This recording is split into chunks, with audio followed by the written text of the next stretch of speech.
You know, Donald Trump has either been president or been running for president consistently for the last 9 years. And so a lot of the things that he does have just become normalized. It was a big headline for the first 10 months in 2015 and 2016. And now every ridiculous thing he says or does, or every ridiculous thing that comes out of his campaign, it's just a random Tuesday. You know, it's like no one cares. But it's not lost on me, who has completely grown up and learned everything I know about politics during the Trump era. It's not lost on me that if this were a conventional campaign, if this were any other campaign, we would be asking ourselves, why is he running the worst campaign possibly in American political history? There's definitely some academic literature, or there will be in the future, on the causes for why Trump has become normalized. I think the media sanitizes him. They make him more palatable. They treat him like he's a normal politician instead of an old man with serious mental issues. But as I said, if he were anyone else, his campaign would be relentlessly mocked for trying to throw the election. That's what people would be saying. I'm starting to wonder that myself. I really thought of this yesterday when I saw that he truthed in all caps, "I hate Taylor Swift." This is, of course, on his right-wing Twitter knockoff Truth Social. I thought it was fake at first, and I've only ever gone to that hell site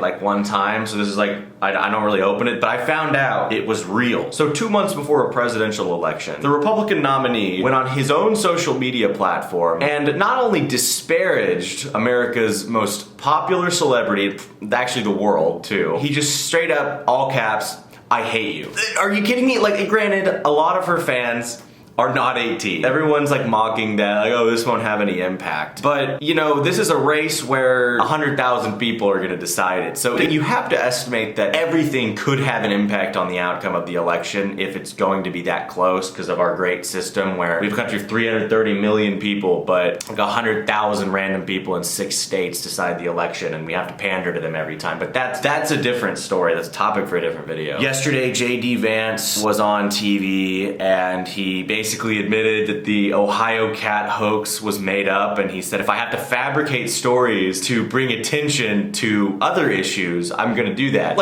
Sarah Palin was mocked for shaking Joe Biden's hand on the debate stage and saying, "Can I call you Joe?" This is 10 magnitudes worse. This next one has somewhat gone away recently, but the fact that Trump has just thrown it in and is not campaigning, there was just this chaos. I think it was an Independent article. Let me see. Yeah, here it is. Trump aides desperately trying to stop him golfing and focus on the election as critic says he's lost his mojo. Wow, big stuff there. Who knew that he's lost his mojo from 8 years ago? Except maybe one of the few people out there who voted for him in 2020 and is not again. I feel like I meet way more people who are the opposite, who voted for Biden and then are gonna vote for Trump now, which I don't understand. But one thing I've heard from those people is that he seems a lot more cool, calm, collected, and moderate this time, which again is a consequence of kicking him off the mainstream social media platforms after January 6th, because of course I actually did about 10 minutes of scrolling on his Truth Social, and that contributes to what I have to say. He's trying to lose the election, or you would think that from what he's saying. It is literally old man yells at cloud. He is just retruthing and truthing conspiracy theories all day, every day. And that's his campaign. Then his running mates on national TV saying, yeah, we're making shit up. I've heard this criticism, including from Republican politicians who are trying to give themselves an out in case Trump loses and say, well, I didn't blindly stick by him. I was trying to steer things in the right direction. But I've heard a lot of them saying, oh, he just needs to focus on policy and not these personal attacks, which is hilarious because what policies? Can you name one Trump policy? Has he ever focused on policy? To be fair, he kind of did in 2016 if you watch the debates, and that's how you'll see how far he's fallen and how bad his cognitive decline is. But this whole election, the whole primary was not about policy. It was about Ron DeSantis shouldn't be running against me because I helped him get elected, and Nikki Haley shouldn't be running against me because I appointed her to the UN ambassador. No one should be running against me. They're all being so mean to me and I should win. The whole primary was about that and his legal issues. It wasn't about,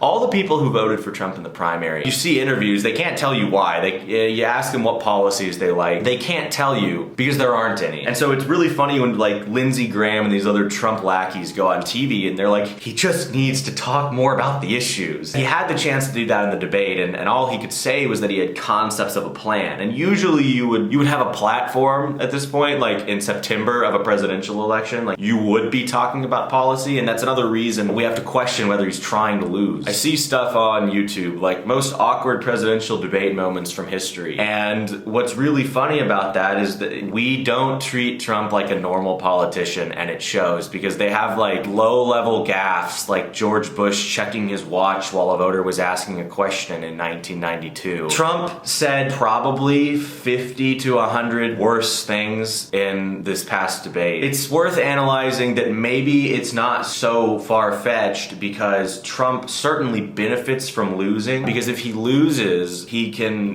continue the grift and do the stop the steal stuff, raise a ton of money. He can just go sell more Bibles and sneakers and whatnot. But we have to ask ourselves, first, why does the Trump campaign seem so intent on sabotaging itself and pursuing these suicidal almost tactics? 2, why are the polls still tied at that point? And 3, why is the media treating him like a normal presidential candidate and his campaign like a legitimate operation, and they're pretending that he's not running the worst campaign in history, which is odd because they've heavily scrutinized the smallest gaffes and missteps for every other presidential candidate in history. I think maybe the second question I asked answers the third one. Like, somehow voters are like on board with this nonsense, and so the media kind of has to treat him like he's an actual candidate. They don't need to treat him like he's sabotaging himself, because he's still doing okay in the polls. But you have to consider, the election may not be close. Like, this is not a prediction by any means. It's entirely possible that Harris sweeps all of the swing states by 4 or 5%, that she wins North Carolina maybe even by like 2 or 3, that she, runs up the margin in like Alaska or Kansas. Like, this election may not be a nail biter. Every single time we think that all of these close states are going to be like razor thin 0.1% margins. For example, like the Wisconsin governor's race last time that everyone was thinking was going to come down to the wire and be like 2 weeks of recounts, and then it was a 4-point win for the Democrats. Obviously, a governor's race is different than a presidential race, but the theory is still true that we assume elections are going to be close just because they have been in the past. That was the same thing with that race. It was like the presidential election, Wisconsin's always close, so I'm sure the governor's race is going to be a nail biter too.